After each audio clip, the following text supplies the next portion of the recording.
Eu tô lendo alguns autores e ouvindo algum podcast, né? De um homem que eu respeito muito. O nome dele é Dennis Kimmel. Infelizmente, não tem nada dele em português, né? Mas eu estou ouvindo o podcast dele.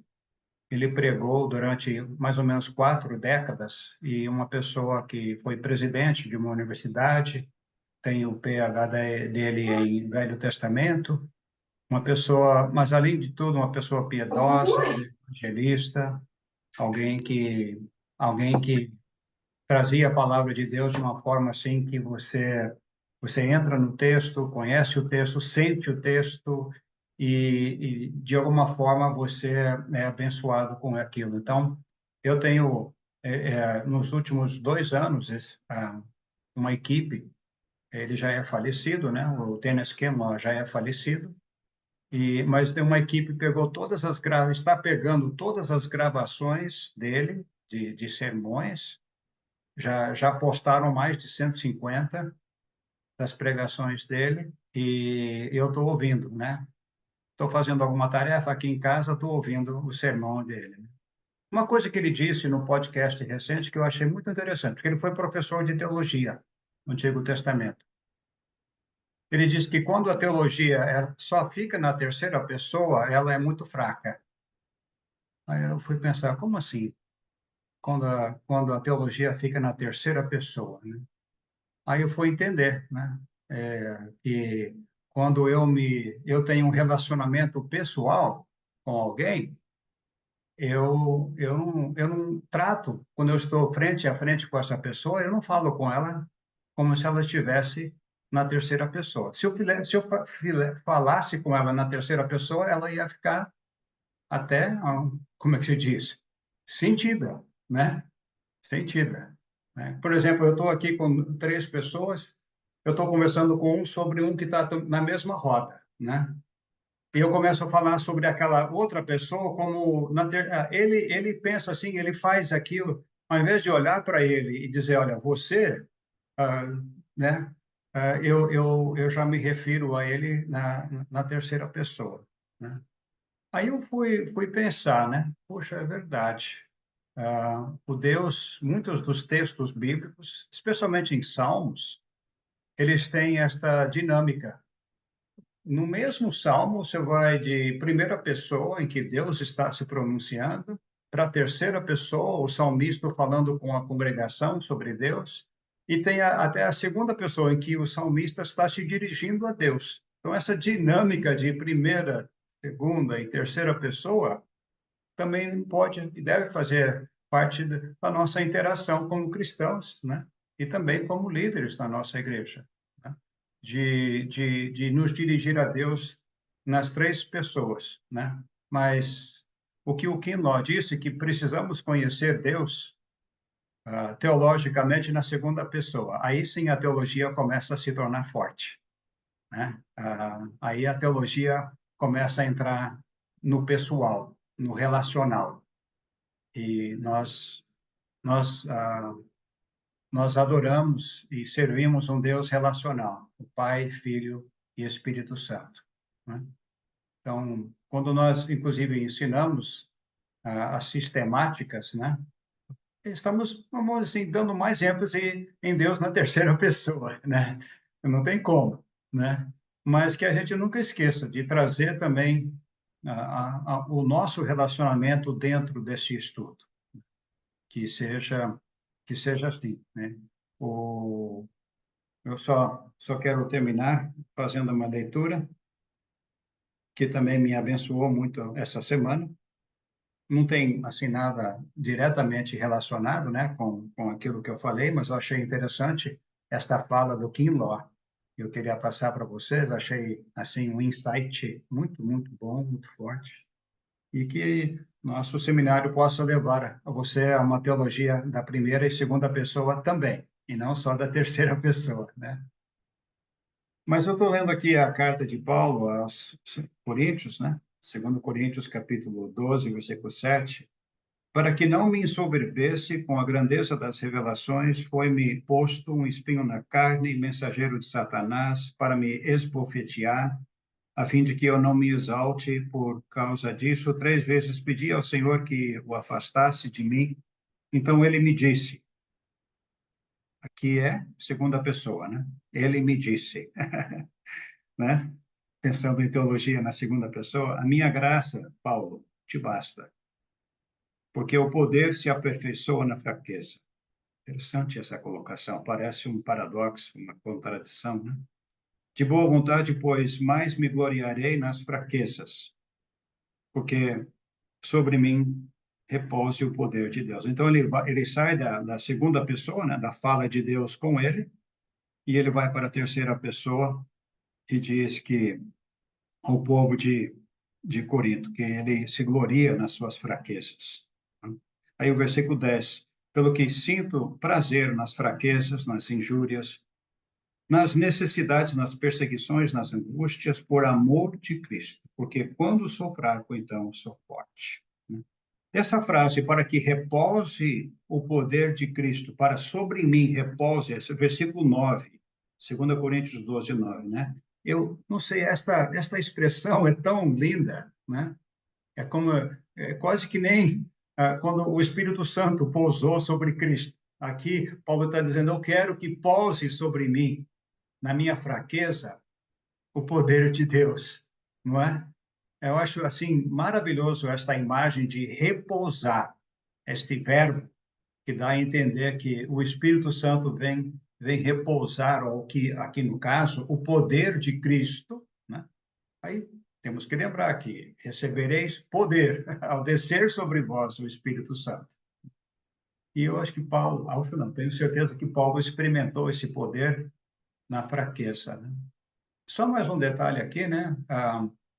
No começo ele diz para que eu não me ensoberbece, né? Acho que Paulo sabia que o maior inimigo de um obreiro, de um líder na igreja, né, é o orgulho. Entra sorrateiramente, ou assim, entra devagar, entra pelas beiradas, entra com uma pequena vaidade, e aquela pequena vaidade vai crescendo, vai se aumentando, tal. E mais ainda, Paulo entendeu que, às vezes, uma deficiência física ou um agravo físico é uma bênção, porque ele teve que depender, talvez mais do que nunca, na graça de Deus, neste favor de Deus, nesta presença santa e gloriosa, bela de Deus sobre a sua vida, né? Então, ah, eu não sei como fazer a conexão entre primeira e segunda pessoa e terceira, e o que eu trouxe, mas são duas coisas que estavam no meu coração aqui. Eu queria só compartilhar com vocês, né, antes da aula. Tem uma excelente aula. Posso orar com essa turma? Amém. Por favor. Vamos orar. Pai, nós te agradecemos por esse momento. Obrigado porque a tua palavra, ela sempre nos anima. Ela nos mostra uma dimensão de sabedoria, ela nos mostra uma dimensão de profundidade, de riqueza em como nós devemos ser e andar e sentir e falar. E nós olhamos para a vida de Paulo e a sensibilidade que ele teve, a percepção do seu próprio orgulho e como isso pode ser danoso para a liderança dele, ó Pai. E que nós possamos ter esse cuidado também. E com ele dizer, a tua graça, ouvir a tua voz dizendo, a tua graça te basta. A minha graça te basta, perdão. Que nós tenhamos ouvidos para ouvir esta voz, esta verdade, em nosso espírito e em nossa vida. Abençoe esta sala, abençoe esta classe hoje. Se eu posso estar abrindo o entendimento das Escrituras, o entendimento da verdade do Santo Evangelho. Abençoe teu servo, Bispo Hildo, meu querido irmão, que ele possa estar com liberdade para falar e anunciar esta boa nova do Espírito Santo e da santidade. Em nome de Jesus. Amém. Amém. Deus abençoe. Tenha uma excelente aula Daniel, fica Ok. um pouquinho aí que eu vou só comentar o que você falou. Ó, segunda e Ah, terceira sim, sim. pessoa me lembrou o Salmo 91. Não, o Salmo 23. No Salmo 23, o salmista fala de Deus a princípio em terceira pessoa. É um testemunho a respeito de Deus, né? O Senhor é o meu pastor. Nada, ele é isto, ele é aquilo e ele é aquilo outro. Quando ele fala do vale da sombra da morte, curiosamente, ele para de falar de Deus, né? Ele passa a falar com Deus, né? Tu, Uhum, né? Não vou uhum, temer mal algum, porque tu estás comigo. É interessante, essa é o momento da fraqueza, Daniel. uhum, O momento da uhum, fraqueza no vale. Você está no vale e de repente a fragilidade, uhum, a sensação de impotência, a sua carência fica evidente, sua dependência de Deus mais do que nunca, né? Então, uhum, a uhum, consciência da sua necessidade e da própria presença de Deus se faz uhum, sentir de modo que você é incapaz de falar de Deus, tal é a noção dessa presença, desse repouso da graça da sua presença que é tão necessária nessa hora, né? Eu achei muito sim, curiosa essa, uhum, essa uhum. ligação. Tu Excelente, estás. excelente. É isso aí. Uhum, Cada um de nós, eu acho que poderia dar testemunhos e mais testemunhos a respeito de quando somos fracos. É aí que a graça de Deus se mostra mais potente em nossa vida, né? É o humilde que é exaltado, né? É na fragilidade do vaso de barro que ali reside a glória, né? Aprove a Deus que a excelência do poder, né, coubesse em vasos tão frágeis de barro, né? uhum, Então é interessante essa nossa humildade, é uma das condições número um, né? Se a gente fosse falar do nosso relacionamento com Deus, na bem-aventurança, começa por onde, né? Bem-aventurados quem são, em primeiro lugar. Aliás, sem isso, sem esse ponto de partida, não tem. Né? São os uhum, pobres de espírito, não uhum, os cheios de si, mas são aqueles que são pobres de espírito, e essa é a condição uhum, número um para que a gente possa se relacionar com Deus. É reconhecer que Ele é Deus. Né? Aliás, isso na nossa jornada, na nossa vida, né? O uhum, risco que a gente corre de repente assumir o lugar de Deus nas rédeas da nossa própria existência, em tudo mais, né? Certa uhum, vez, o filho uhum, começou, os filhos eu tenho três, né? O filho do meio, ele começou a bater um papo comigo e falando: Olha, pai, que interessante, quantas coisas o senhor já pôde realizar, né? E tal, e contava uma coisa, contava outra. E à medida que ele falava cada uma, aí eu falei: Sabe, meu filho, não fui eu.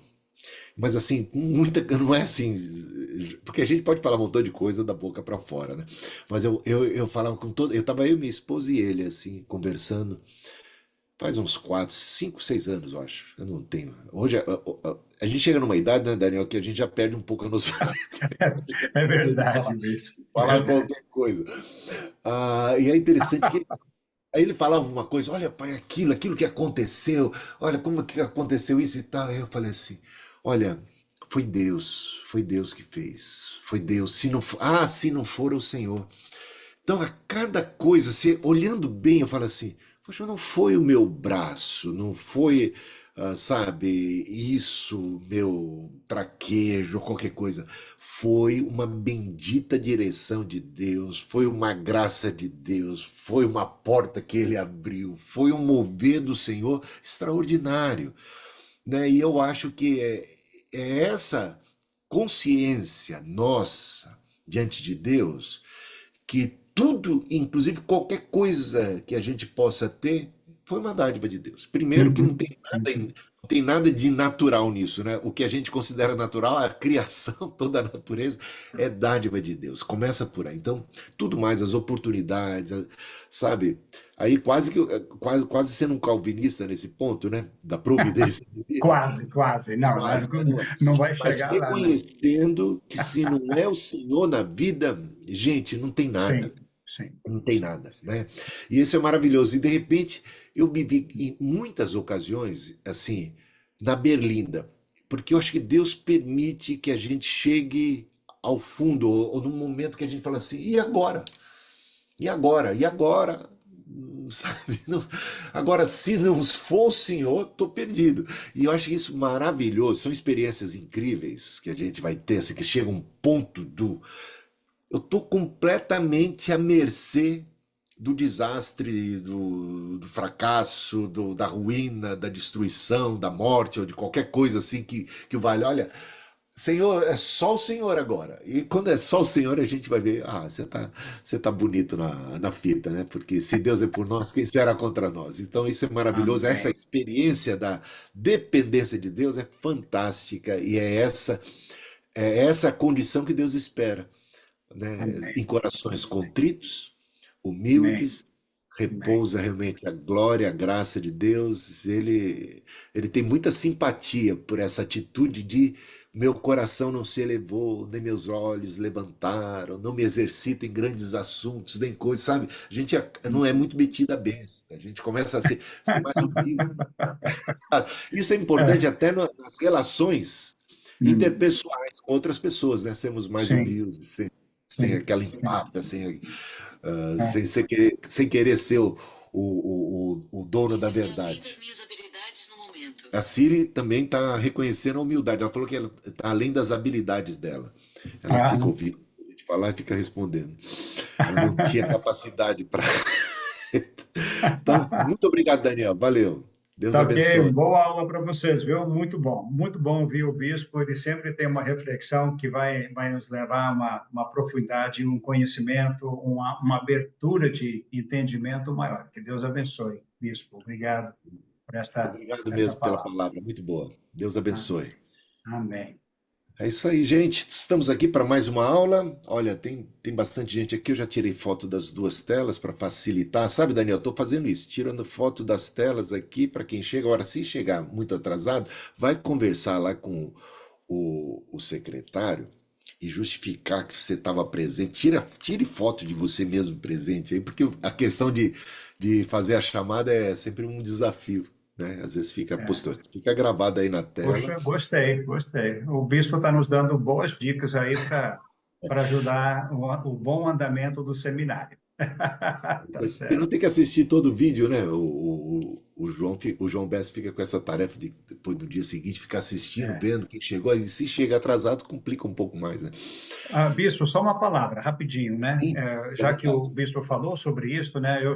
Vou mandar ainda uma nota sobre frequência e nós estamos agora designando o Sérgio Minoro para fazer a chamada de todas as turmas, né? Então ele vai ser a pessoa.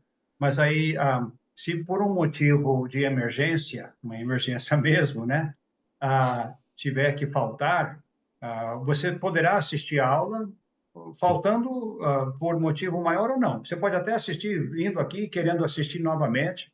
Achamos essa ideia do bispo fenomenal, mas para você assistir e conseguir abono, aí eu tenho que pedir para o professor. Ok? Olha, eu tive uma emergência, aconteceu assim.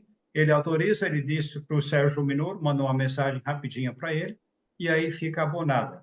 Se você faltou por um motivo que não dá para ser abonado, você pode assistir ainda, para não perder aquela aula, né? Eu sei que às vezes vem acontecimentos que você precisa, você não vai poder assistir a aula, você tem direito de faltar até 20%, né? Ou seja, 2 noites, mas não falte 2 noites, gente. Vem todas as noites. Não, não. Aqui tem muita riqueza para vocês, né, participarem. Então, por favor, estejam aqui 100% das noites, né? Mas a gente vai mandar uma nota só para esclarecer essa questão das presenças, tá bom?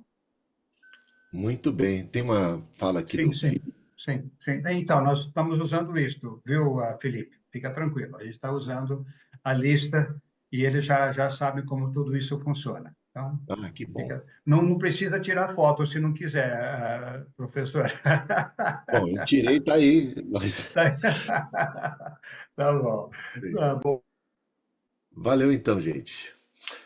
Alguma dúvida quanto ao curso, alguma questão que vocês queriam que a gente considerasse agora no início, antes de eu partir aqui para a sequência da matéria, pode ficar à vontade.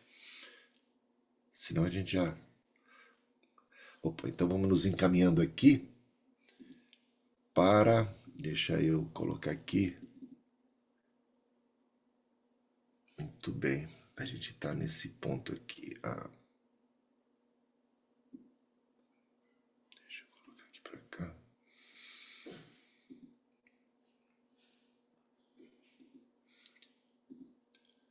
E aí, pessoal, tá dando para todo mundo ler? Se tiver algum problema, por favor, me avise. A gente parou aqui, né? Deixa eu colocar isso aqui em ordem. Acho que foi aqui que a gente parou.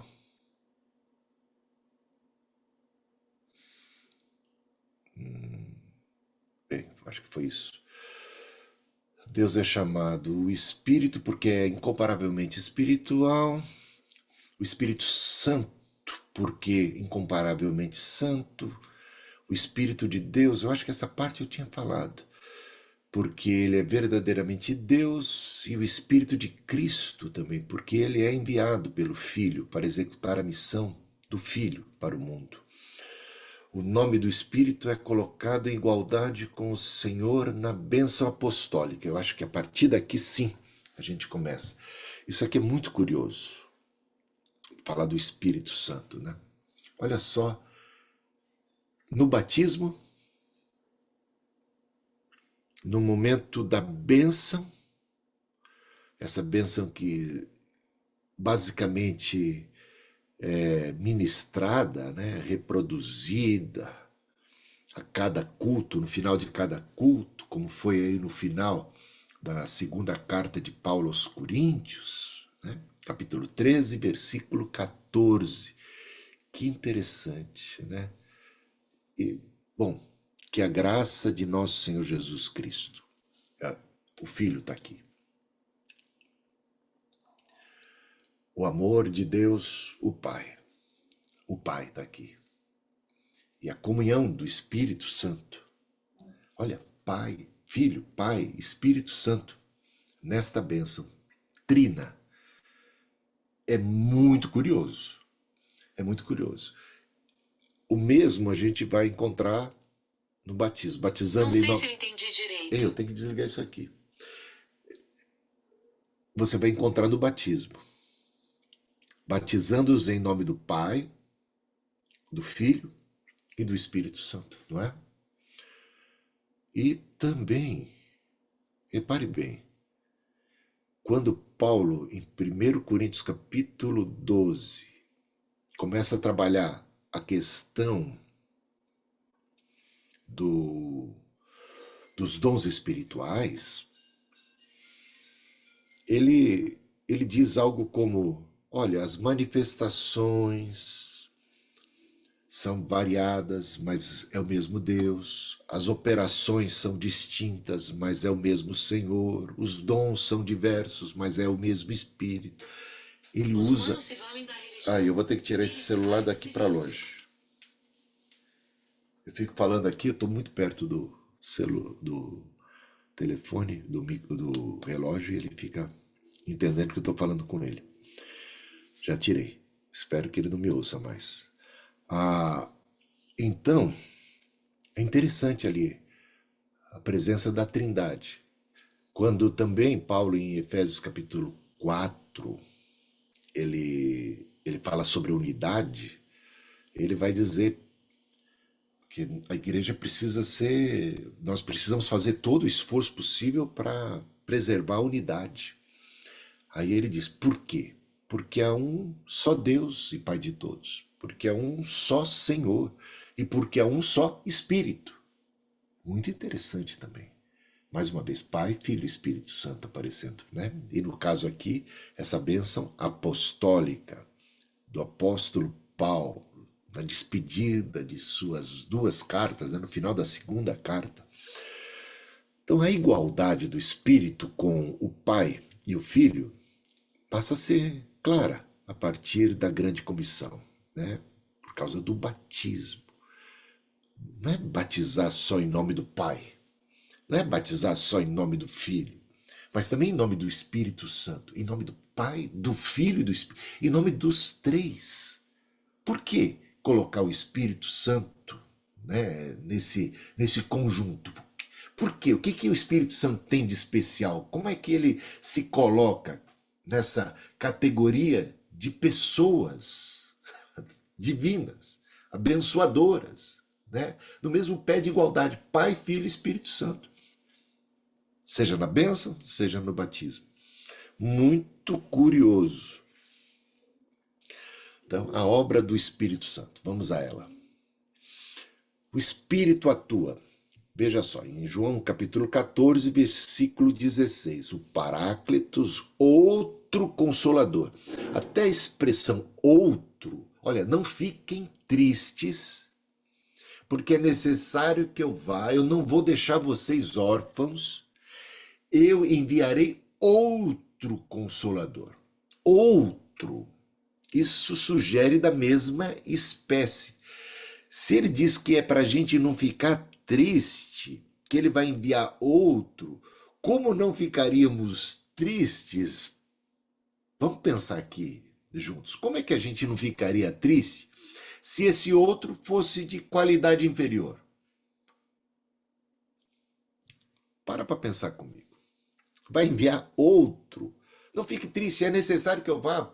Vocês vão estar muito bem. Eu vou enviar outro Paráclitos, outro consolador, outro advogado, outro companheiro. Mas tem que ser, para eu não ficar triste, para eu não ficar assim ressabiado, tem que estar à altura. Não pode. A própria palavra outro sugere da mesma espécie, da mesma categoria.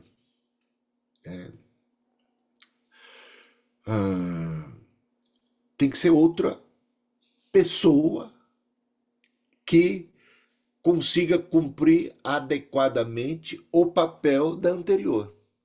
Até mesmo para que eu não fique triste. Vamos pensar assim, olha, eu estava aqui pensando numa frase onde o outro não ia funcionar muito bem, quer ver? Se tratasse de uma coisa. Não fica triste, eu não vou deixar vocês órfãos. É questão de órfão, né?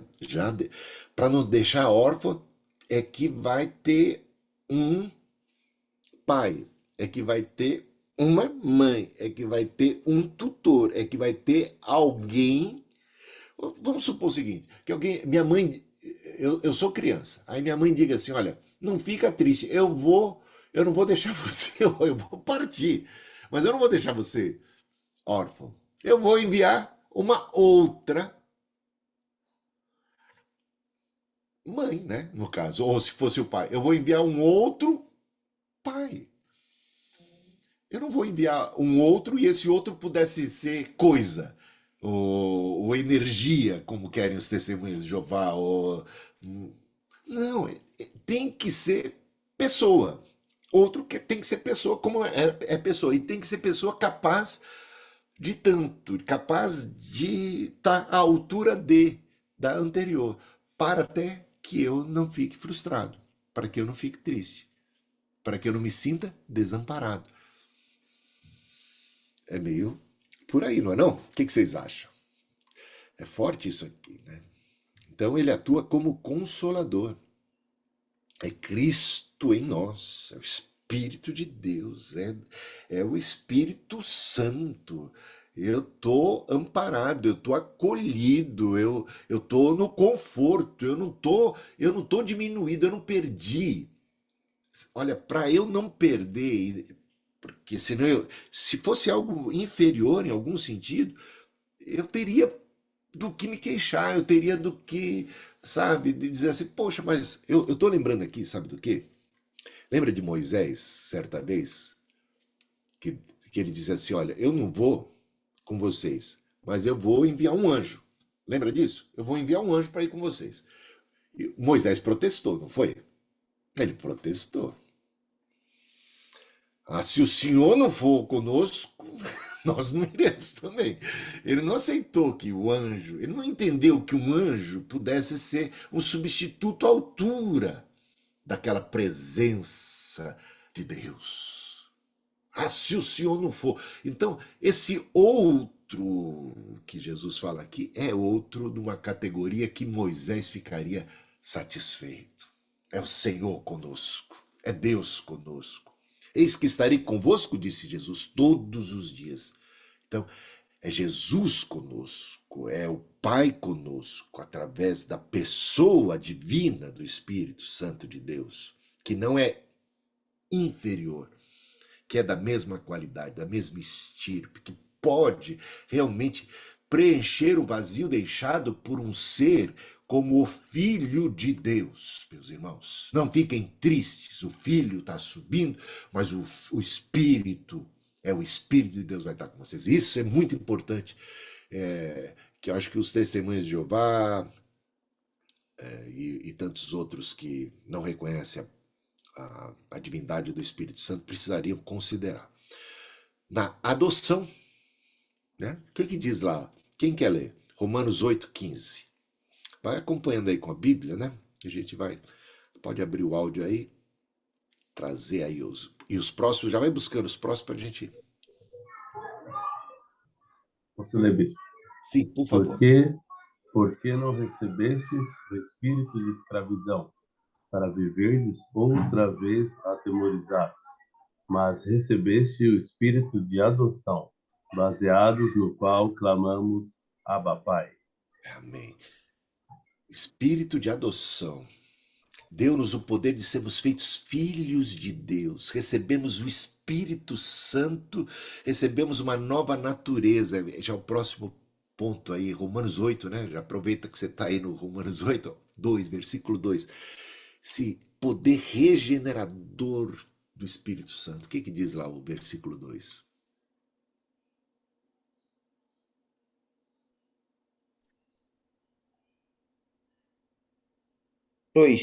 Porque a lei do Espírito da vida em Cristo Jesus livrou da lei do pecado e da morte. Bom, aqui é mais libertador, né? Mas tem tantos versículos que falam sobre o novo nascimento, tem que nascer da água, tem que nascer do Espírito, né? Somos novas criaturas, regenerados pelo Espírito, né?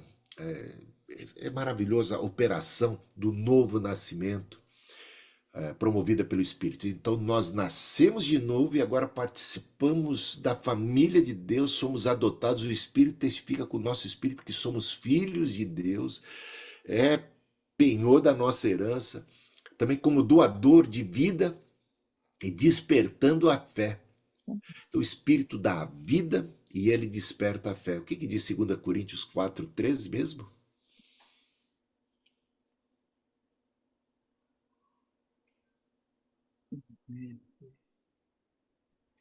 Continuamos a pregar porque temos o mesmo tipo de fé mencionado nas Escrituras.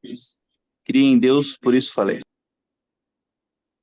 Amém. Então é obra sempre do Espírito Santo a doação da vida e o despertar da fé.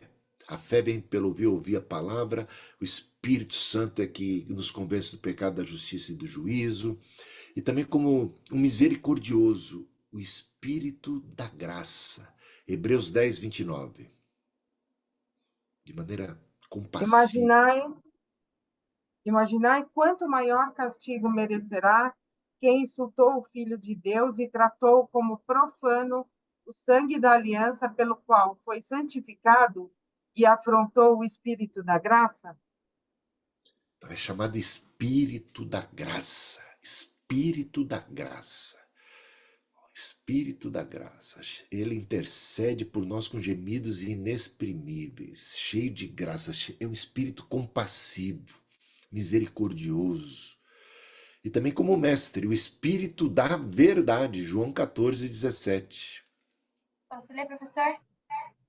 Sim, já pode sempre estar lendo já, tá?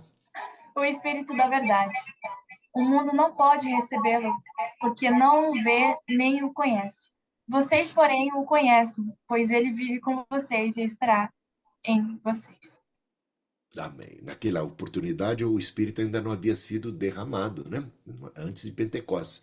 Estará com vocês e está conosco. Nós somos templo do Espírito Santo. E ele é o Espírito da verdade. Ele nos guia à verdade. Ele nos instrui. Ele inspira para a verdade, né? Também como conselheiro, o espírito de sabedoria. Efésios 1:17. Peço que o Deus de nosso Senhor Jesus Cristo, o glorioso Pai, dê a vocês espírito de sabedoria e de revelação, no pleno conhecimento dele. Amém. E também o espírito santificador, né? Santo e santificador. Santo em natureza e essência e produz a santidade. Romanos 1:14. Pois sinto grande obrigação, tanto para com os gregos como para os bárbaros, tanto para com os instruídos como É os esse? não É instruídos. Romanos 1:14?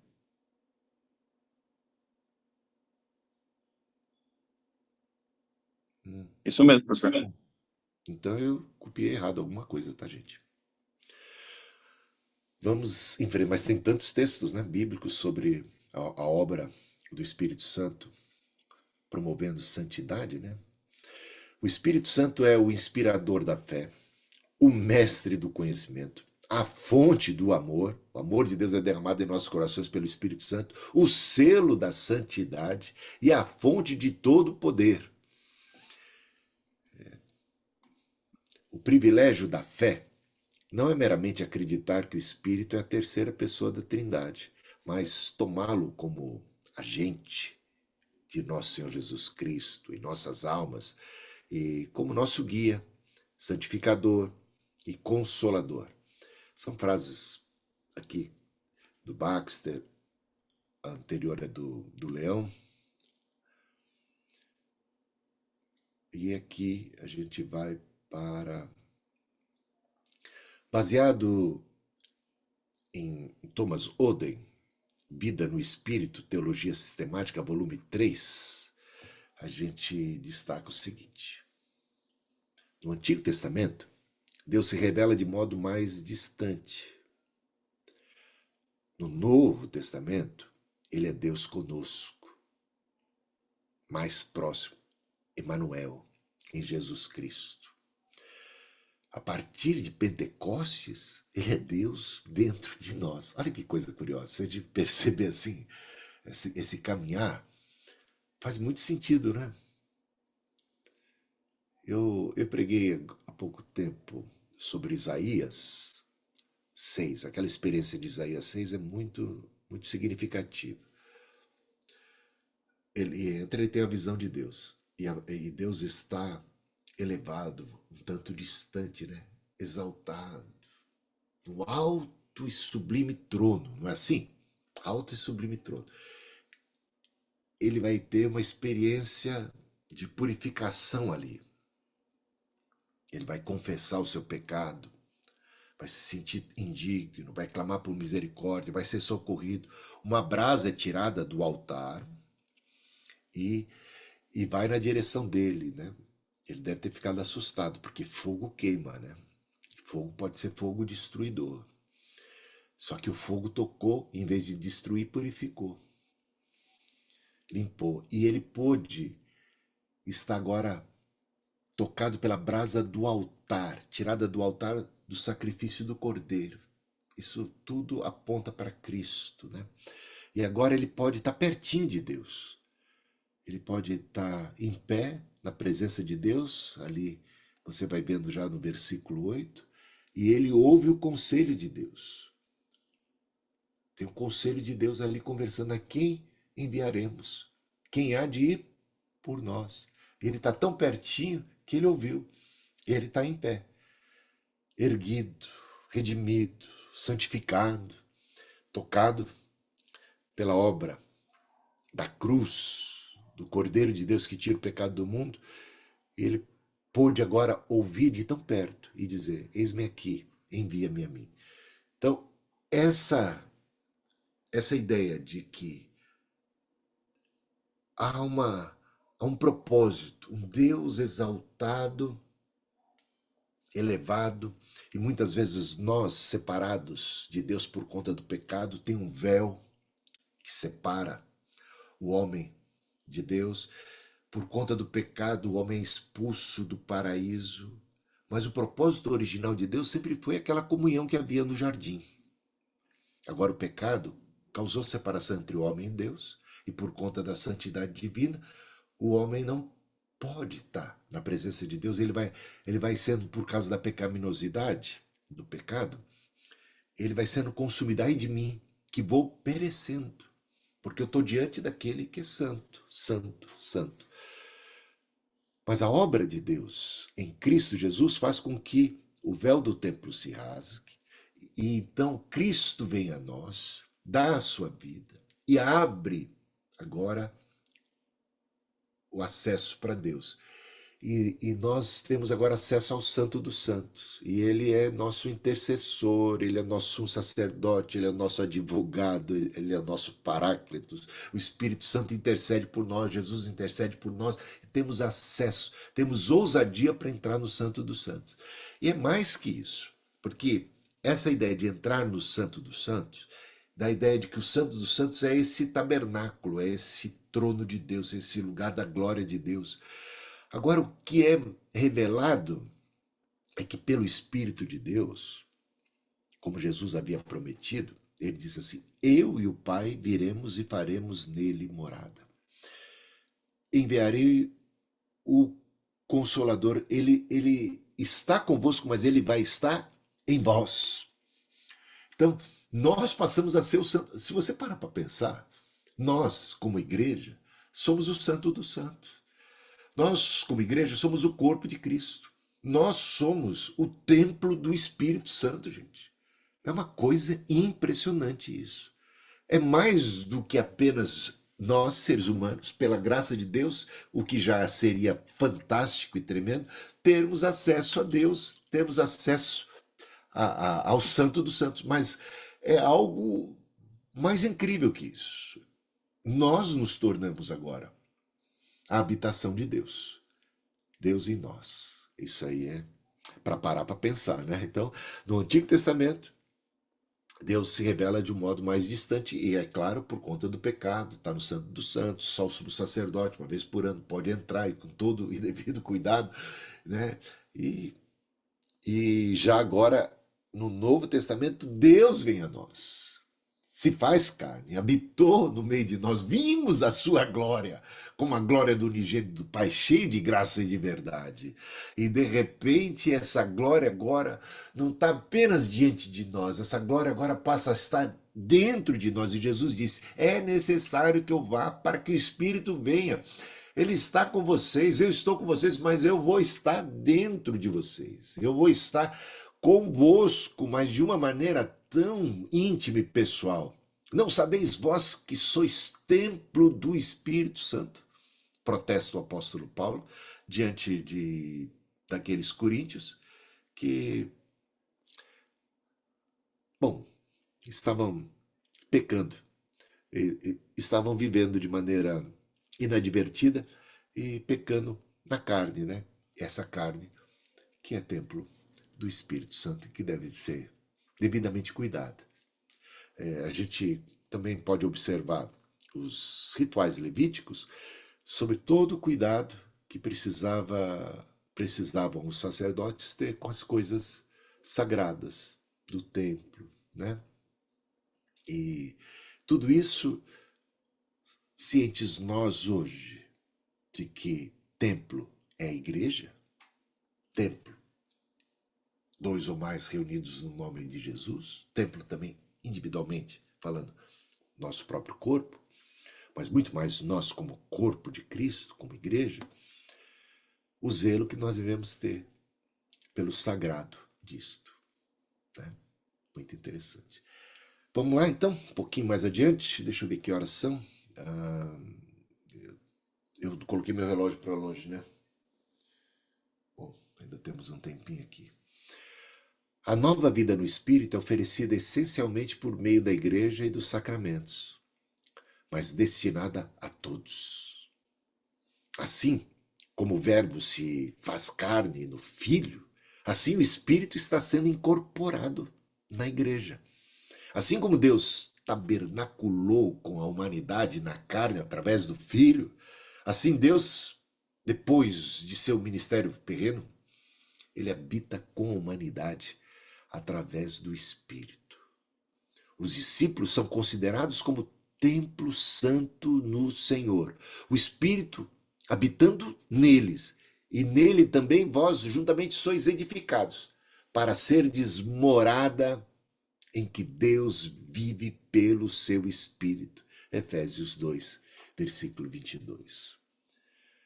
Ao habitar na terra, o Espírito não cessa de permanecer eternamente com o Pai e o Filho. Palavras aí de Ambrósio.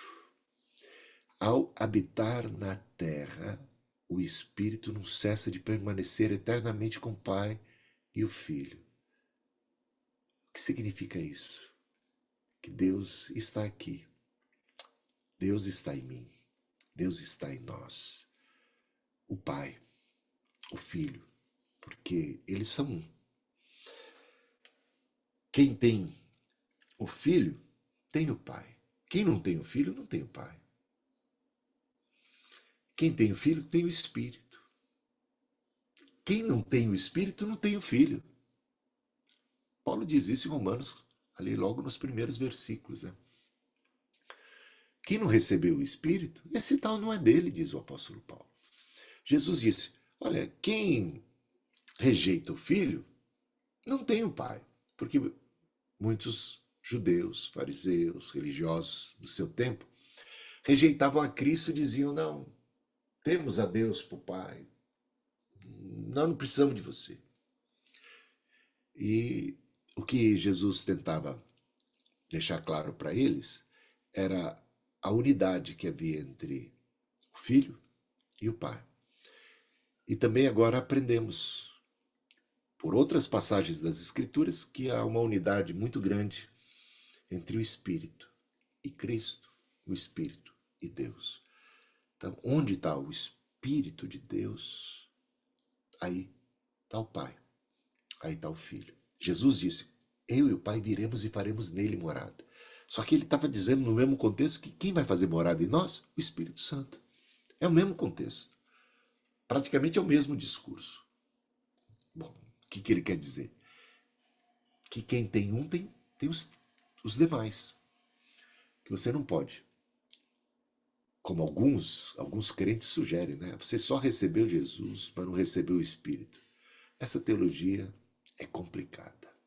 Não é não? Muito complicada. Temos que fugir desses. Mas a gente vai ter um capítulo só para tratar dessa questão aí.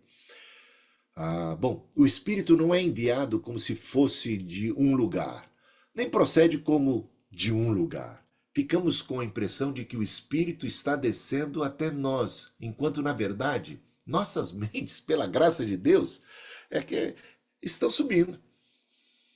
Estão sendo habilitadas para ascender ao Espírito de Deus. É um modo de dizer, né? O Espírito foi derramado. É modo de dizer, claro, porque entendemos que Deus está no alto, né? É uma expressão, ele está elevado acima de nós, né? Elevado acima de nós. Mas como a gente está no planeta Terra, ele gira, né? Então o alto é para que lado, né? Deus está acima, ele é sobre tudo e todos, exaltado acima de tudo e de todos. Onde é que está o céu, né? O céu é algo que transcende, que está acima, sei lá, é para aquele lugar. A gente não sabe.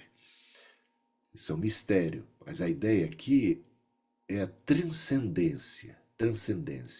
Então, ao mesmo tempo que se pode dizer que Deus vem a nós, que o Espírito é derramado sobre nós, há uma maneira também da gente olhar que nós é que estamos sendo elevados à presença de Deus. Nós é que estamos sendo também, de repente, no momento de adoração, pela graça do Senhor, na hora da oração, nós é que estamos nos achegando ao trono da graça. Você vai ver essas expressões na Bíblia, né? Nos acheguemos com confiança ao trono da graça, Hebreus capítulo 4, versículos de 14 até 16. Então, aproximemo-nos com confiança. Então, há um sentido em que nós estamos sendo elevados, que nós estamos nos aproximando. E, ao mesmo tempo, por outro lado, dependendo sempre da perspectiva. De uma outra perspectiva, o Espírito está vindo até nós. Deus está descendo ao nosso encontro. Mas podemos entender também que nós estamos sendo elevados ao encontro de Deus. E isso tudo, num certo sentido, seria sinônimo. Tá bom? Nós estamos diante do trono da graça, porque Deus veio a nós. Ou seja, isso vai ser indiferente. Mas é claro que de uma perspectiva mais humana, Deus veio a nós em Cristo, o Espírito é derramado, as expressões de derramamento do Espírito, né, desse batismo com o Espírito Santo, que o Espírito Santo foi derramado, pousou como línguas de fogo sobre a cabeça de cada um deles, como desceu o Espírito em forma de pomba sobre a cabeça de Jesus. Esses sinais dessa descida têm a ver com um conceito que temos do céu elevado acima, de um Deus que transcende, que está acima, né? Mas, ao mesmo tempo, nós fomos elevados, né? Nós estamos subindo, nossa alma está comungando. Qual que é o nosso lugar em Cristo? Fomos abençoados com toda sorte de bênçãos e graças espirituais nas regiões celestiais. Cristo está sentado acima de todo principado e potestade, e nós estamos assentados juntamente com Cristo. Já não fala de uma coisa futura, já é uma perspectiva presente. Estamos assentados juntamente com Cristo, e Cristo está assentado acima de todo principado e potestade. Nós estamos com Deus. Então, há um sentido em que nós estamos com Deus, e tudo isso, a operação do Espírito Santo em nós, deu-nos o poder de sermos feitos filhos de Deus. Então, basicamente, Ambrósio trabalha essa ideia aqui. Ele não está negando o derramar do Espírito, ele só está, em outras palavras, mostrando, olha, gente, nós subimos, nós fomos elevados, nós estamos em Cristo, nós estamos em Cristo. Quem está em Cristo é nova criatura. Onde é que está Cristo? Né? Se eu estou em Cristo, onde é que está Cristo? Cristo está assentado à direita de Deus Pai Todo-Poderoso. Por isso eu estou em Cristo, assentado conjuntamente com Ele. Por isso somos mais do que vencedores, por isso reinamos, num certo sentido. Né? Essa é uma coisa espantosa até. Deus, o Espírito, dá vida às almas das pessoas humanas. Você repare bem, o Thomas Oden está citando um pai da igreja atrás do outro. Né? Lembra que eu falava na primeira aula sobre eu estar usando bastante da literatura do Thomas Oden, que foi um dos teólogos metodistas mais conceituados e um especialista em patrística, alguém que valorizou por demais os escritos dos pais da igreja.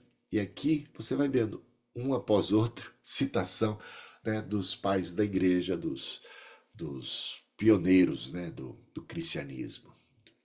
Então, Deus, o Espírito, dá vida às almas das pessoas humanas. Aí, agora, outra frase. O próprio Espírito de Deus é compartilhado com outros espíritos sem deixar de ser inteiro.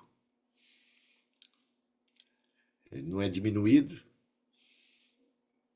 ele não está particionado, né? Continua sendo Deus total, pleno, embora esteja aí habitando em cada um de nós. É como um raio de sol cuja luz gentil incide sobre aquele que a desfruta, como se fosse apenas para ele, não é? Mas de fato está iluminando geral, a terra, o mar, e se mistura com o ar. É isto, uma figura de linguagem, né? Foi a palavra hebraica para respiração, ruá, que acabou sendo traduzida para o latim como ânima e para o grego como psique, a vida animada ou alma animal. A ideia de espírito, esse sopro da vida, esse sopro, é como se ao criar o ser humano, ali do pó da terra, de repente estava sem vida e veio a vida, e veio o ânimo. E de repente nós somos recriados em Cristo Jesus. Um novo sopro que nos torna novas criaturas. Todos os que estão vivos respiram. A respiração é um indicador de vitalidade. Aliás, quando a gente quer saber se uma pessoa que está ali nas últimas, se ela realmente faleceu, tem a questão da pulsação e tem a questão da respiração, que a gente vai conferir, né? Ela está respirando. E parou de respirar, a gente já fica assustado. Parou de respirar é um péssimo sinal, né? Porque tudo que é vivo respira, gente. Tudo que é vivo, assim, né? Todo ser animal vivo respira. Todos os que estão vivos respiram. A respiração, então, é um indicador de vida, de vitalidade.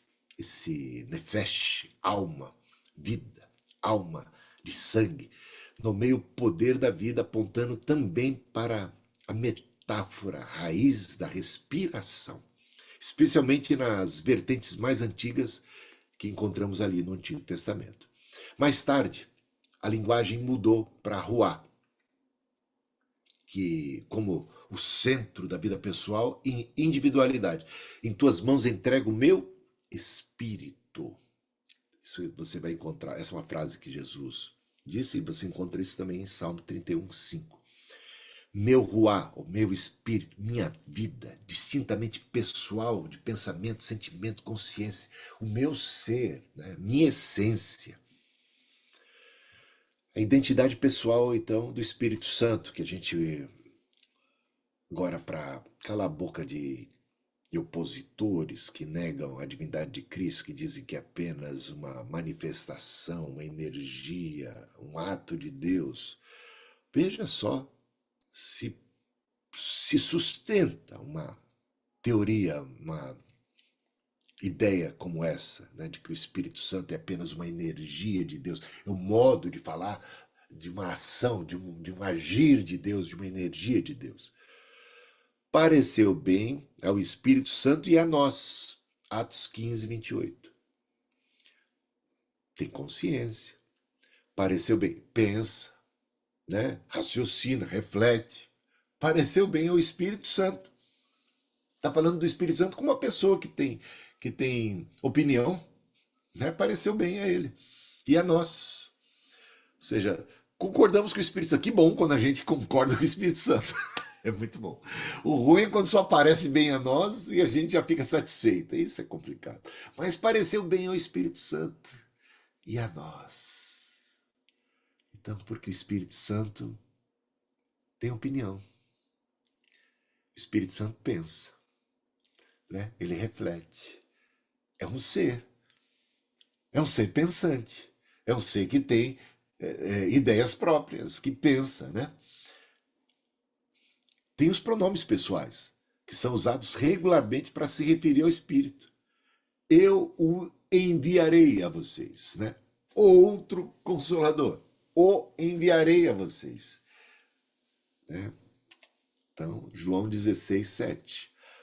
Outra frase. O Espírito Santo também estava lá na conversa, habitando com eles, com um incomparável parceiro, como um parceiro incomparável. A gente podia lembrar, o Espírito Santo intercede, ele intercede. Né? O Espírito Santo, muitas vezes, ele impede, o Espírito Santo convence. Então, são ações realmente muito pessoais. Propriedades pessoais do Espírito Santo. Ensina, ele conforta, ele guia, ele concede, ele dá, ele chama, ele envia. Então, por exemplo, ele age como pessoa guiando. Romanos 8:14. Quem achou pode ler.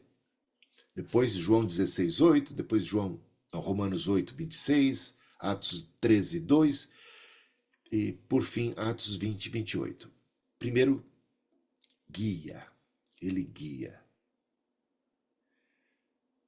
Romanos 8:14. O que diz? Porque todos que são guiados pelo Espírito de Deus são filhos de Deus. Amém. Ele guia. E agora ele convence. O Espírito Santo convence. Quando ele vier, convencerá o mundo do pecado, da justiça e do juízo. Quando ele, né? Não é como quando aquilo vier, quando isto ou aquilo, não. Ele, outro, em relação a Cristo, outro em relação a Cristo, ele vier, ele vai convencer, ele vai convencer. Ele intercede, ele ora, ele clama, ele roga, ele é uma espécie de mediador, ele atua como numa mediação, aqui no momento da nossa oração. Romanos 8:26, vocês conhecem bem, né? Da mesma maneira, também o Espírito nos ajuda em nossa fraqueza, porque não sabemos orar como convém, mas o próprio Espírito intercede por nós com gemidos inexprimíveis. Não apenas intercede, mas como geme, como tem compaixão, sensibilidade, não é coisa, não é uma energia, não é algo impessoal, não é, gente? Ele é uma pessoa sensível, inteligente, que convence, que tem argumento, que guia, né? E que chama. Atos 13:2. Assim, depois de jejuar e orar, impuseram-lhes as mãos e os enviaram. Que interessante, né? Tem, dentro desse contexto fica mais claro, eu acho que eu não peguei o versículo apropriado Posso aí. falar? Ah, pode falar. Eu acho que eu escrevi errado aqui, mas pode me ajudar aí. Socorre. Enquanto cultuavam o Senhor e jejuavam, o Espírito Santo disse: Separai-me, Barnabé e Paulo, para a obra para a qual eu tenho chamado. Você me salvou. Obrigado. É isso aí. Veja só. O Espírito Santo falou. O Espírito Santo disse. Não é Deus falando através do Espírito Santo, nesse caso, que poderia ser também, né? Deus falando através do Espírito, mas é o Espírito que falou, disse, e ele disse de maneira específica: separai-me. Ele escolheu, assim como Jesus. Lembra que Jesus escolheu os 12? Aqui é o Espírito Santo que está escolhendo. Ele está escolhendo quem é que vai ser enviado, chamando e comissionando, né? Atos 20, versículo 28. Atendei por vós e por todo o rebanho sobre o qual o Espírito Santo vos constituiu bispos para pastoreardes a igreja de Deus, a qual ele comprou com o seu próprio sangue. O Espírito Santo é que constituiu, que comissionou, ele chamou, ele instituiu, ele deu autoridade. Ele está agindo, repare bem, ele está agindo como Cristo agiria ou agiu nos dias em que estava aqui na Terra. Ele é esse outro na qualidade de, à altura de, que tem as mesmas prerrogativas, que tem a mesma capacidade, digamos, de guiar, convencer, interceder, chamar, comissionar. E como é que podemos negar a personalidade do Espírito Santo, hein, diante disto? Como uma pessoa, o Espírito pode ser resistido, né? Atos 7:51. Vós sempre resistis ao Espírito Santo. Isso aqui bate de frente com a doutrina calvinista, né? Que eles dizem que a graça é irresistível, que a ação do Espírito Santo, né, é irrecusável. Quando o Espírito age, chama e atua, é uma atuação para conversão, uma graça irresistível. E o Estevão aí, diante daqueles judeus, inclusive Saulo, né, ali está, inclusive o sumo sacerdote também ali está, ele se dirige a esses e diz: vocês sempre resistem ao Espírito Santo. Aliás, você vai ver o autor de Hebreus dizendo algo parecido: se hoje ouvirdes a sua voz, não resistais ao Espírito Santo. Paulo vai dizer: não extingais o Espírito. Não é? Olha só, então, é possível sim resistir, assim como as pessoas resistiram a Cristo. Se você for ver, quando Jesus foi a primeira vez ali com os discípulos aos samaritanos, os samaritanos resistiram. Lembra disso?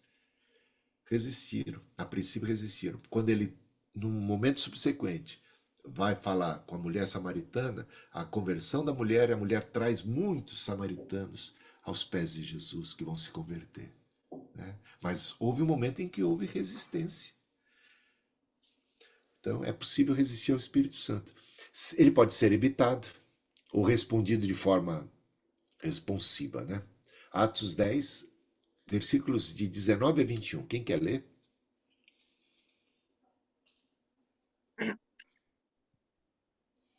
Eu leio. Homens de dura cerviz, e incircuncisos de coração e de ouvidos, vós sempre resistis ao Espírito Santo, assim como fizeram vossos pais, também vos fazei. Olha, outra vez no livro de Atos, agora na boca de outro líder e apóstolo agora, no caso, né, não de um diácono como era o... Vocês sempre resistem ao Espírito Santo. Não é vocês não estão em pecado por falta de oportunidade. Vocês não estão nessa situação de rebelião porque faltou graça para vocês, porque faltou vontade, boa vontade da parte de Deus. Não, vocês estão assim porque vocês são rebeldes, porque vocês sempre endurecem o coração e sempre resistem, né? Não é porque Deus, de maneira já eterna, predestinou vocês para essa condição. Não, vocês, aliás, eram aquele mesmo povo, né, de propriedade exclusiva, privilegiado, que Deus, depois, através de Paulo ali, em Romanos capítulo 9, vai protestar e vai dizer assim, sempre, já no Antigo Testamento, reproduzindo textos proféticos, né, sempre estendi as minhas mãos a um povo cabeça dura, rebelde, incircunciso de coração. Né? Esse é o protesto de Deus nas páginas do Antigo, que se vê no Novo Testamento, Jesus chorando sobre Jerusalém. Por que ele chora sobre Jerusalém? Porque quantas vezes eu quis salvar vocês, mas vocês não quiseram. Veja que a ação da graça é uma ação resistível. Não vem de uma maneira impositória. Não atua de maneira coerciva. Então, o espírito também pode ficar irritado, né? Isaías 63:10, olha aí. Mas eles foram rebeldes e contristaram o Espírito Santo, pelo que se lhes tornou em inimigo, e ele mesmo pelejou contra eles. Veja só. Então, eles acabaram se rebelando contra o espírito e isso foi grave. E o espírito também acaba tendo sofrimento, né? O espírito é sensível e ele sofre. Assim como Jesus chorou, olha o que o Espírito Santo aqui pode experimentar. Efésios 4:30. E E não não, entristeçam. Segue? Pode sim. E mas não não, entristeçam o Espírito Santo de Deus, no qual vocês foram selados para o dia da redenção. Jesus chorou, o Espírito Santo pode ficar triste. Não entristeça o Espírito Santo. E ele ensina, ele fala, ele revela a sua vontade a outras pessoas, ele pode ficar com raiva. Isaías 63:10.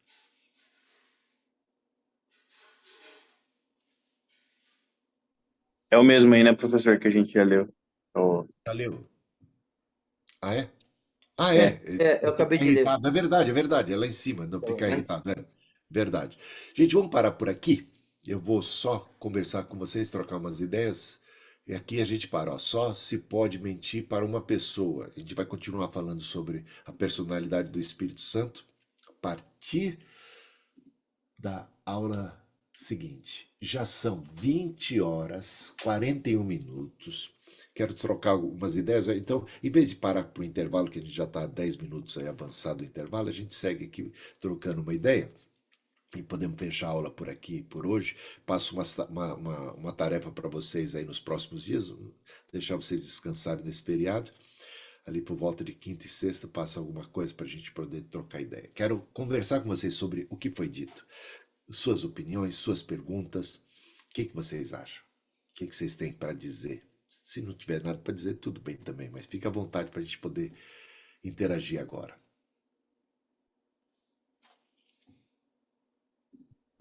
Bispo, boa noite, a paz. Boa noite. A paz. Eu tô com uma dúvida, assim, quanto Sim. a esses sentimentos do Espírito Santo. Quanto à raiva, eu gostaria de saber se ela pode transpassar assim em nosso coração, se a gente pode sentir essa raiva, coisa que eu acredito que sim, e se sim, como que a gente faz para reconhecer essa, entre aspas, raiva santa, né? Irai-vos e não pequeis, não deixai o sol se pôr sobre a vossa ira. Jesus, Deus no passado, nas páginas do Antigo Testamento, Jesus também no Novo Testamento, há momentos em que ele expressa certa ira, uma ira santa, uma ira justa, né? Bom, vamos lá. Quando ele entra no templo e vê.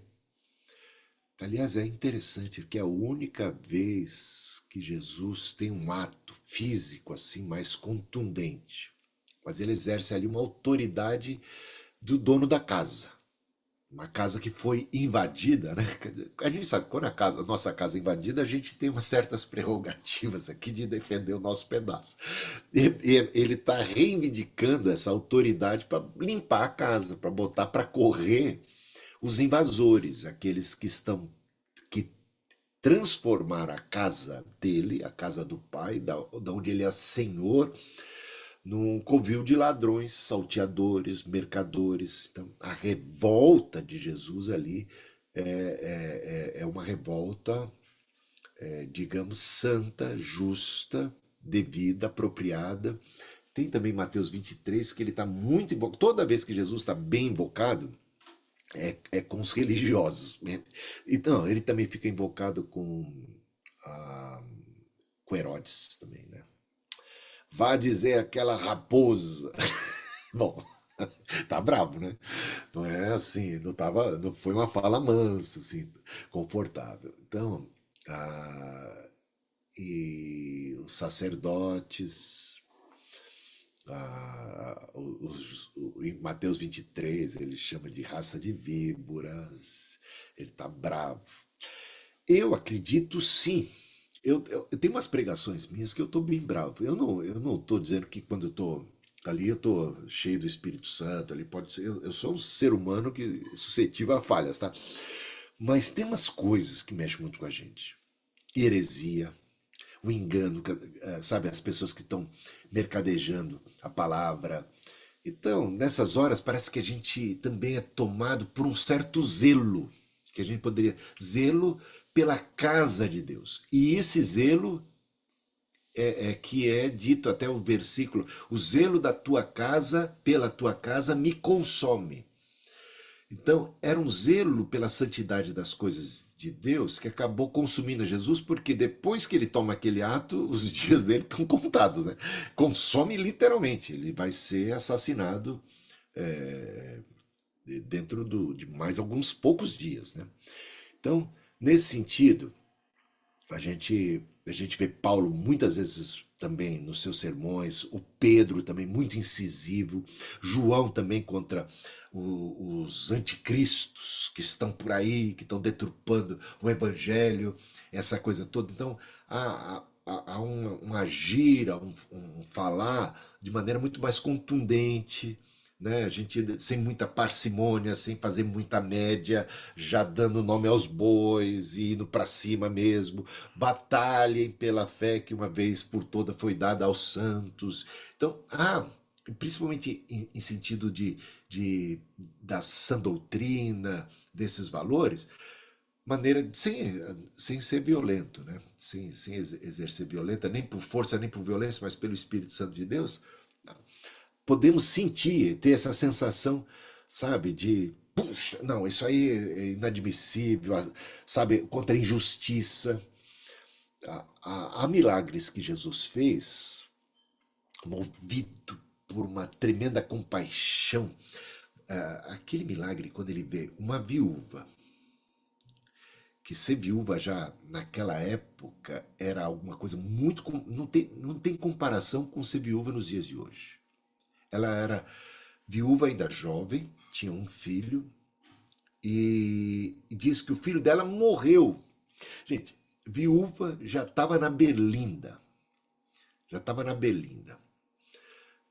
tendo, sei lá, como se virar para sustentar essa criança, o único filho.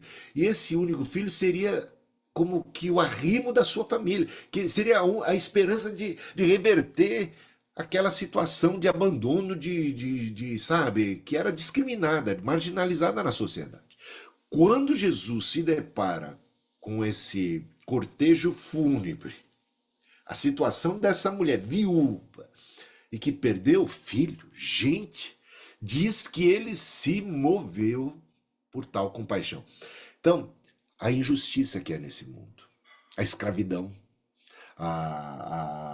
sabe, tudo que você vê de miséria, de mazela, a gente não é sangue de barato, tem que mexer com a gente. E Jesus era movido por senso de justiça, de fazer alguma coisa, de se mexer, de se mover. Então, e muitas vezes esse zelo, né, pelo que é certo, pelo que vai acabar colocando a gente numa situação, muitas vezes, de ser consumido, né? A gente vai correr riscos exatamente porque nós vamos tomar partido do que é fraco, do que é oprimido, a gente vai batalhar contra o diabo, contra os demônios, então a gente vai entrar nessa guerra, a gente não está aqui só, né? Então é uma batalha, uma guerra espiritual, mas com o auxílio do Espírito, a gente vai descobrir que a nossa luta não é nem contra carne, sangue, a gente vai também dar lugar à ira, ao justo juízo de Deus, a gente vai aprender a ouvir e a ser movido. Agora, veja, os atos de Lutero não foi, ele pegou, foi valente. O que ele fez naquela época, ele sabia que ele estava colocando a cabeça dele a prêmio, né? Então, há protestos a fazer, há manifestos a fazer, há um agir, e a gente vai ser impulsionado, muitas vezes, pelo Espírito Santo mesmo. É isso aí. Espero ter ajudado aí a responder essa questão Com importantíssima. certeza, obrigado.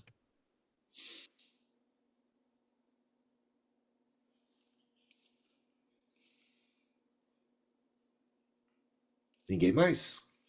Fiquem à vontade. Tudo bem, Sim. Luciana, boa noite. Opa, Eu Luciana. estou com o sinal extremamente ruim.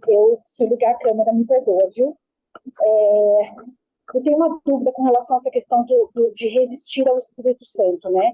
Para mim, eu Sim. entendo, claro, o que os calvinistas explicam e o que a gente acredita, mas, por exemplo, minha dúvida é, aquele crente que se desviou, que saiu dos caminhos do Senhor, mas que conhece a palavra, que já foi alcançado, que um dia aceitou Jesus como seu Senhor e Salvador, essa pessoa, ela já automaticamente, por exemplo, ela pode ainda resistir ao Espírito Santo, ou como ela já aceitou a Cristo, o Espírito Santo vai tocá-la de alguma maneira, em algum momento.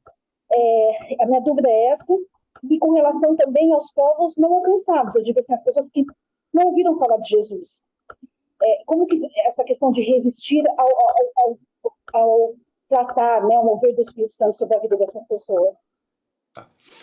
Bom, as frases que nós citamos ali de Atos dos Apóstolos, a de Estevão e aquela de Atos 10 também, sobre os judeus, um povo que recebeu tamanha graça, né?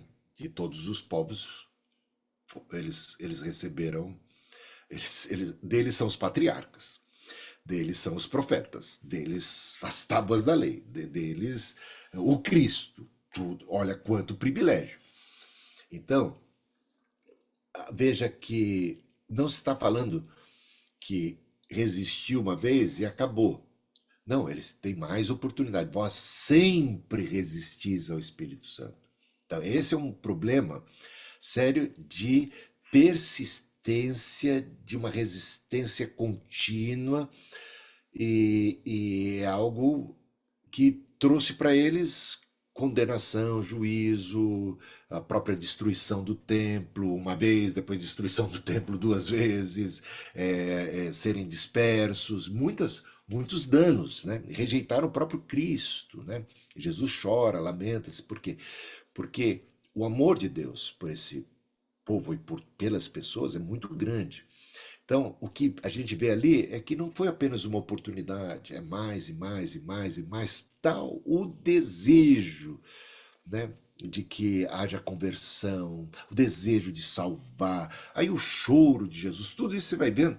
Então, é uma complexidade de ações de Deus de múltiplas formas para quebrantar esses corações. Mas há alguns corações, muitos até, que quanto mais oportunidade tem, mais se fecham, e quanto mais se fecha, mais oportunidade, a coisa vai ficando encruada. Chega a um ponto de condenação mesmo, né? E isso é triste. Bom, você falando dessa questão da resistência por parte de crentes. Então, vamos supor que algum crente que tenha já tido experiências com Deus, e até verdadeiramente convertidos, esteja agora dando lugar à incredulidade, ou sendo seduzido, amando as coisas do mundo, se distanciando de Deus. Quantas passagens da Bíblia em relação a grupo de crentes, exatamente, olha, filhinhos, não ameis o mundo, nem as coisas que há no mundo, né? O mundo passa e com ele as suas concupiscências, mas aquele que faz a vontade de Deus permanece para sempre. Cuidado, cuidado com o desamor. Olha, quem é de Deus ama. Se vocês não estão amando, né? O apóstolo Paulo vai falar sobre, não importa quantos dons você tem, ainda que eu tivesse dom disso, daquilo, se eu não tivesse o amor, né? Olha, cuidado para que não haja em vós um perverso coração de incredulidade que vos afaste do Deus vivo. Quem tem ouvidos, ouça o que o Espírito diz à igreja. Não resistais ao Espírito Santo, não extingais o Espírito, não apagueis profecia. Ou seja, existe o risco de pessoas que são de Deus ficarem atuando como, infelizmente, muitos no passado, para exemplo nosso, diz o apóstolo Paulo. Pega 1 Coríntios capítulo 10, aliás, você já vai pegando o capítulo 9, né? Finalzinho do capítulo 9, ele já está falando que todo atleta procura se exercitar para ganhar o primeiro prêmio, assim a gente tem que correr, e por isso eu esmurro meu corpo e o reduzo à escravidão, para que pregando a outros não venha eu mesmo ser desqualificado, porque ele entra no capítulo 10, aí ele chega no capítulo 10 e diz assim, olha gente, dá uma olhada ali no passado, todos os nossos antepassados, eles foram libertos, eles comeram de um mesmo, todos foram batizados na nuvem e no mar, ele diz. Todos foram batizados na nuvem e no mar. Todos comeram de um mesmo maná. Todos tal. Então ele dá todos os exemplos ali do povo de Israel, de salvação do povo de Israel, mas o Senhor não se agradou da maioria deles. Razão porque pereceram no deserto. E estas coisas foram escritas para exemplo nosso. Quem está em pé, cuide para que não caia. Então tá percebendo que essa vai ser a atuada do apóstolo Paulo ali, mostrando que essas coisas estão para exemplo nosso, para que a gente não venha incorrer na mesma pecaminosidade, na mesma incredulidade, sabe? Reagindo de maneira negativa a todas as ofertas e ações da graça de Deus, né? Para a gente não, que está em pé, que foi redimido, que foi abençoado, de repente acaba morrendo pelo caminho. Então existe esse perigo, tá? Esse perigo. Agora, a graça de Deus a nosso favor é muito grande, né? Então a gente tem que tomar cuidado só para não abusar da graça, né? Para de repente não nos fecharmos, não nos tornarmos cínicos, não nos tornarmos indiferentes, não valorizarmos essa graça, desprezarmos e abusarmos. Então, temos que estar vigilantes, né? Temos que vigiar também. Temos que ter a lâmpada acesa. Então, quanto a esses, eu diria necessidade sempre de vigilância, de cuidado, de aproveitar as oportunidades, de não incorrer nos erros daqueles que resistiram e acabaram caindo. Agora, a última fala sua, você teve duas, né, Luciano? Qual que foi a segunda que eu não lembro direito agora? foi sobre os povos não alcançados, né? As pessoas que não conhecem Jesus. Aí é um outro assunto. Esse aí é muito importante a gente entender. Deus não levou não leva em consideração o tempo da ignorância. Tem uns negócios que diz isso, né, lá. Aí você pega, tô lá em Romanos, tá? Aí Romanos capítulo 1, Paulo vai dizer que todo mundo, no certo sentido, é indesculpável porque não há quem não tenha uma determinada medida de luz, né? E tendo conhecimento de Deus, não lhe deram graças, antes se tornaram nulos no seu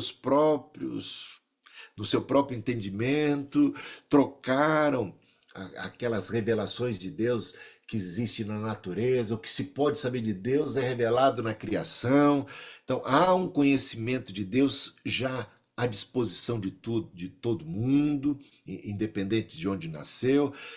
Então cada um vai ser julgado de acordo com a luz que recebeu. A quem mais é dado, mais é requerido. Quem menos é dado. Então Deus sabe lidar com essas questões. Tem umas questões assim que a gente fica surpreso. De repente aparece um tal de Melquisedeque. Quem é Melquisedeque? Como? Ele não é da linhagem abraâmica, então, mas Deus tem os seus em outros lugares. Ou seja, então são coisas assim que eu posso dizer assim. Eu descanso muito no sentido de que a Deus cabe esse juízo, né? No dia do juízo final, a pergunta não vai ser. Olha que curioso. Terminando o Sermão da Montanha, Jesus vai dizer assim: muitos daquele dia me dirão, Senhor, Senhor, em teu nome expulsamos demônios, fizemos cura, maravilhas, sinais, prodígios, pregamos e tal. Jesus vai olhar para eles: apartai-vos de mim, porque não vos conheço. Eles conhecem a Jesus, mas Jesus é que não conhece a eles. E tem aquela passagem, então a pergunta no dia do juízo final não é quem conhece aqui a Jesus? A pergunta no dia do juízo final é quem é que Jesus conhece. Diferente, né? É curioso isso. Agora, tem um outro lance que também é surpreendente. Mateus 25. Então, quando o Senhor vier, ele vai se assentar no trono da sua glória, vai reunir todo mundo diante de si, todas as nações, e vai começar a julgar. E vai dizer: vinde benditos, não, vinde, apartai-vos de mim, porque eu tive fome e vocês não me deram de comer. Quando é que nós te vimos e tal, né? Todas as vezes que vocês deixaram de fazer aos pequeninos, a mim deixastes de fazer. E haverá uma surpresa do outro lado. Vinde benditos do meu Pai, porque tive fome, me deste de comer. Tive sede, me deste de beber. Né? Estava nu, me vestiste. E assim por diante. Aí eles vão ficar surpresos, falando: mas quando, Senhor, foi que te vimos assim, assado, né? Sempre que... Então, Deus sabe, tem umas coisas assim que só Deus sabe. Eu descanso em Deus. Agora, ao mesmo tempo, eu sei o que Paulo falou em Romanos capítulo 10, né? Eu sei uma coisa eu tenho certeza. O que eu falei anteriormente serve para dizer assim: a Deus compete o julgamento do que vai ser lá para frente. Isso é um ponto pacífico para mim. Agora, por outro lado, o que eu sei é que todo mundo que invocar o nome de Deus de coração, se crer no coração e confessar com a boca, vai ser salvo. Isso eu sei. E eu fui incumbido de pregar o evangelho para todo mundo, e você também. Então, eu preciso ir aos povos não alcançados. Porque quando eu chego com o evangelho lá, eu estou certamente abrindo um leque de possibilidade muito maior de salvação entre eles. Então, por um lado, eu não estou sendo exclusivista, dizendo que tem que ser só desse jeito, assim, que a pessoa vai ser salva, compete a Deus. Eu sei que ninguém vai ser salvo sem Jesus. Jesus é o Salvador. Ele é que vai salvar, e ele é que sabe quem é, né? E ele pode ter muitos aí fora desse aprisco. Lembra de Jesus falando? Tem outras ovelhas que não são desse aprisco. Então ele pode ter muitos fora desse aprisco. Agora, o que eu sei é que através do evangelho as pessoas têm uma oportunidade sem igual de poderem crer. E a fé vem pelo ouvir a palavra de Deus, portanto preguemos. Então eu não sossego e não fico em paz plenamente em relação... então Deus vai salvar, então tá tudo bem. Não. Ide pregar o evangelho, e assim... Eu acho que assim eu tô ajudando a deixar a gente mais equilibrado nessa questão aí, tá bom? Quem mais gostaria de falar? Fala, Juan. Bispo, eu tenho mais uma questão.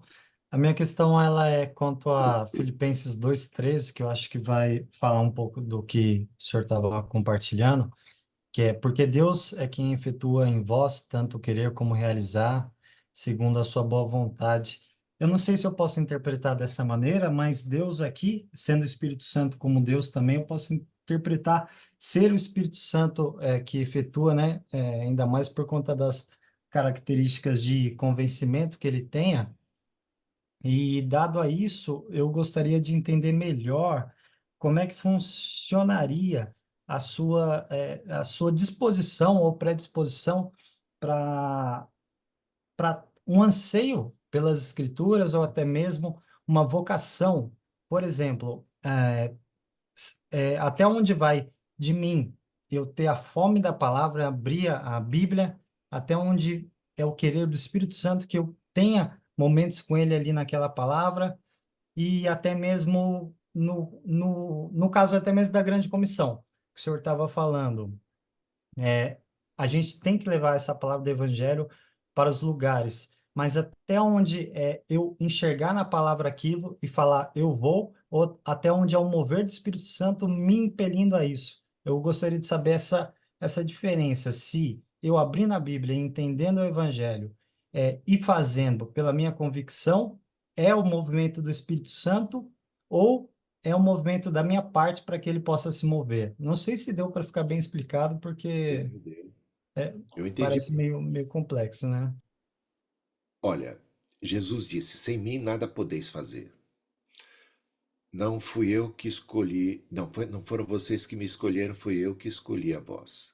Toda iniciativa da salvação vem do alto, vem de Deus.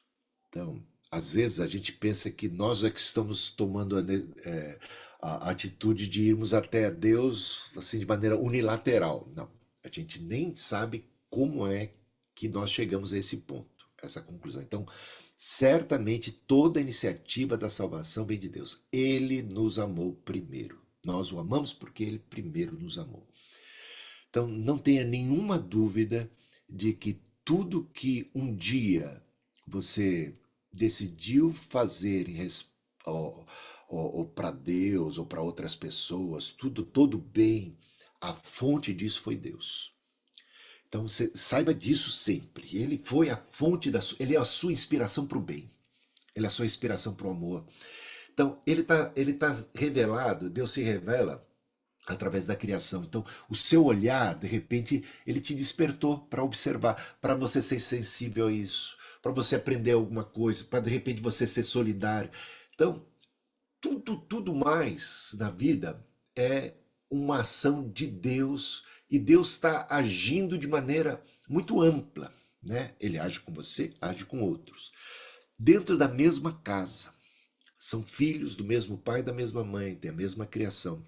As respostas muitas vezes são diferentes, tendo as mesmas oportunidades, tendo as mesmas instruções. Então, assim também é quando eu, você, outros aqui, por exemplo, todos nós estamos aqui nessa sala. Agora, temos ouvido basicamente a mesma instrução. Como é que cada um de nós reage àquilo que a gente recebeu? Então, as oportunidades que nós temos, como é que cada um de nós reage? Então, aí é que vai também muito da nossa resposta, da nossa responsabilidade. A graça está atuando, Deus está operando através dessa graça o querer, esse querer não veio do nada, então ele me despertou para a vontade, ele me despertou para a fé, ele me despertou para seguir. De repente eu quis seguir, mas alguns vão dizer, deixa-me primeiro fazer isso. Ou seja, alguns vão ter outras prioridades, mas ouviram a voz, sentiram o mesmo impulso, mas de repente colocaram isso de uma maneira diferente. Cada um responde diferente. Isso é muito interessante.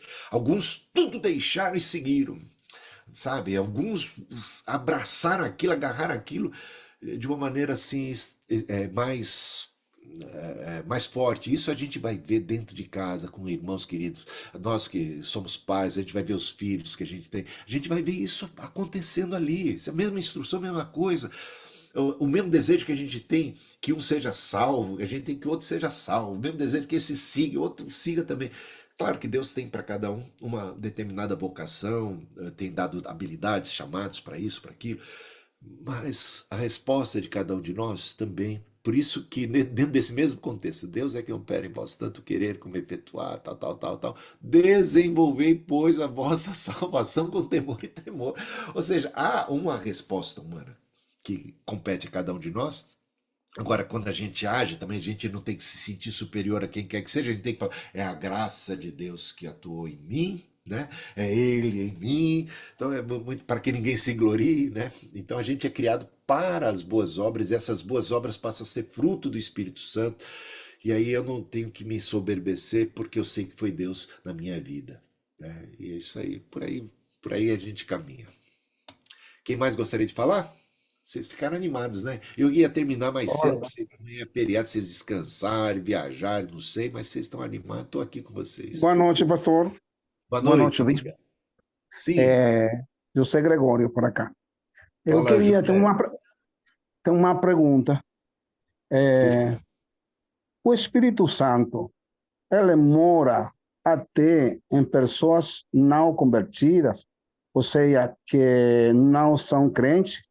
Se a sua resposta é não, então quem é aquele que redarguye o coração daquela pessoa para vir para Jesus? Então, uma diferença entre o Espírito Santo habitar e o Espírito Santo agir, atuar, né? Então teria uma diferença assim. Para mim, o José Gregório, o Espírito Santo habita no coração do Filho de Deus, de quem é crente em Cristo Jesus, sabe? Para mim, esse é o templo do Espírito Santo. Agora, as outras pessoas ainda não convertidas, eles são objetos do amor de Deus. Eles são o Espírito Santo atua falando aos seus corações, tentando convencê-los, muitas vezes com a pregação da palavra ou através de alguns episódios, de alguns acontecimentos da vida, ou de alguma circunstância, ou até através de uma mula. Deus pode falar com alguém para ele se sensibilizar e ouvir. Então, as ações do Espírito Santo, elas são distintas. Deus pode usar pessoas, o Espírito Santo pode usar pessoas. Usar é uma palavra que a gente às vezes não gosta muito de, parece meio manipular, mas ele pode se valer de indivíduos que não são necessariamente crentes. Ele pode, o rei Ciro, por exemplo, né, que era um rei pagão.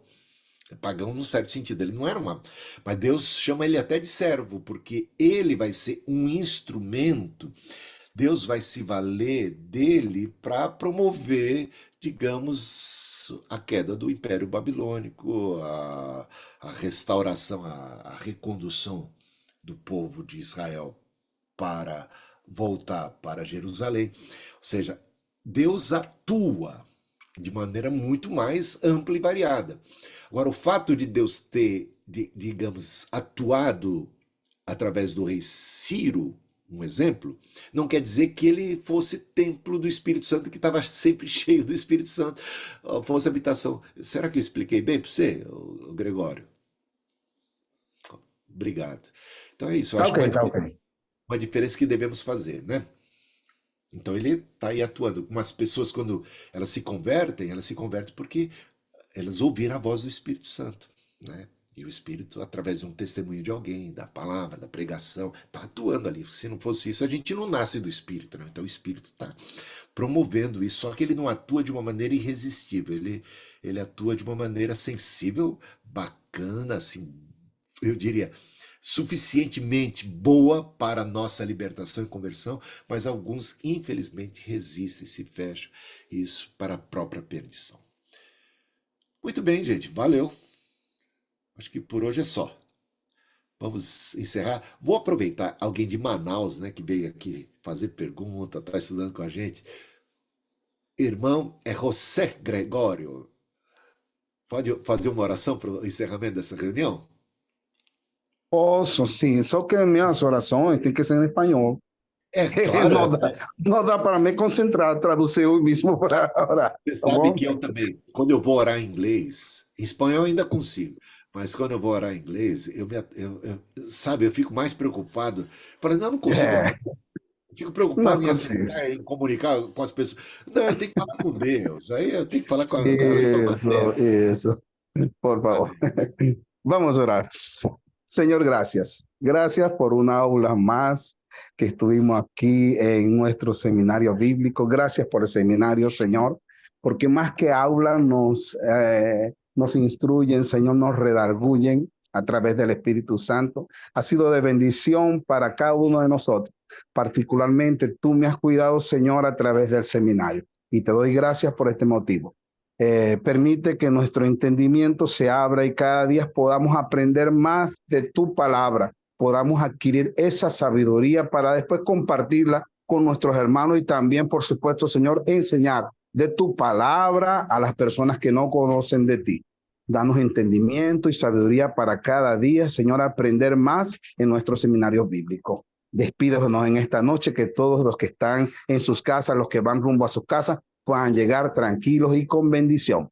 Bendice, Señor, a esta turma hermosa que estamos aprendiendo en el seminario. Bendice al obispo y a todo el personal que está al mando, a la administración del seminario bíblico. Gracias, Señor, por este momento. Amén y amén.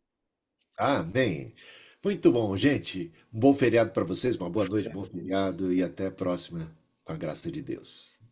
Boa Boa noite. noite, Deus Boa noite, abençoe. Deus bispo. abençoe. Deus Tchau, tchau. abençoe sua vida. Obrigada, Deus abençoe, irmãos. Bom Obrigada. feriado, Deus Bom abençoe. feriado para Deus todo te mundo. bendiga, Deus abençoe. hermanos. Amén. Dios te bendiga también. Gloria a Dios. Tchau, Deus abençoe.